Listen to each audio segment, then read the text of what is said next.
Hey everybody, Dom here. Today I'd like to talk about why you shouldn't get mad that it'll cost money to play competitive matchmaking in Team Fortress 2. Quick backstory, competitive matchmaking is coming to TF2. I made a video about it some time ago.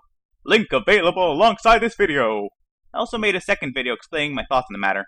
Watch that too if you want, but it's not really important to this conversation.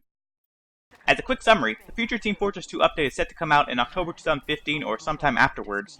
Right now it's October 2015, and the past few updates have added code to the game related to competitive matchmaking. The update's likely to come out soon, and if what's suggested in the code is to be believed, it's likely it'll cost money to play.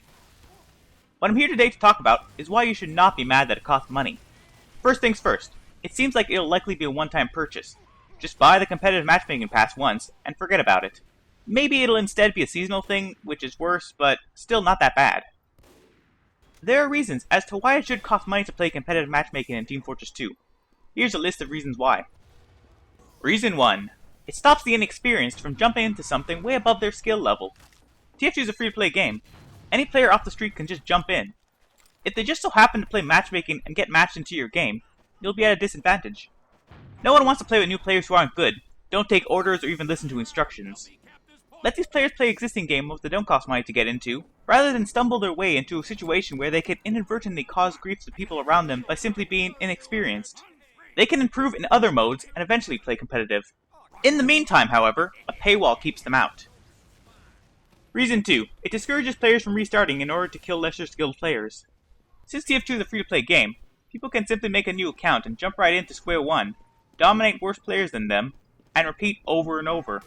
Note, this reason assumes there will be a tiered system in place to match players of similar skill levels with one another, similar to systems in place in other Valve titles. Reason 3. It discourages players from bypassing the systems in place if they aren't of good status. Some players can be scum.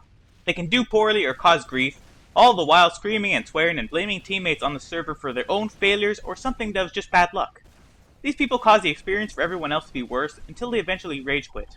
To combat this, there'll probably be a system in place in order to report them, eventually causing them to get matched into games with other scum, or be lower priority in the queuing system.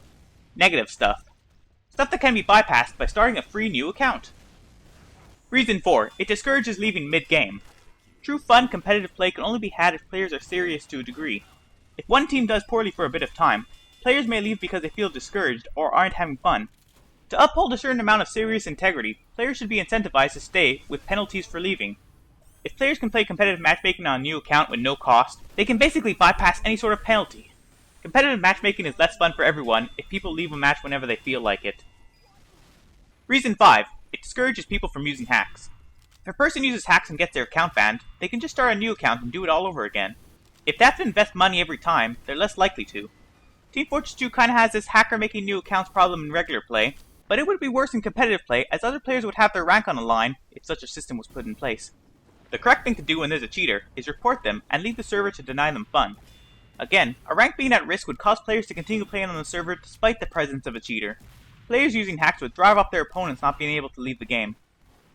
And those are the reasons why you shouldn't get mad that it'll cost money to play competitive matchmaking when it comes out. To summarize, less inexperienced players playing, less players restarting to kill weaker players, less scumbags to play with, incentives to stay an entire match even if losing, and less hackers. Anyways, this was a video. Hopefully when competitive matchmaking comes out, you'll not be mad that it costs money to play. There are reasons why it costs money, and in the end, the general play experience for the nice players is improved. So yeah, it sucks to pay money, but in the end, it's worth it. I hope you agree. Thanks for watching. Like if you enjoyed, and subscribe for more videos like this one. Au revoir.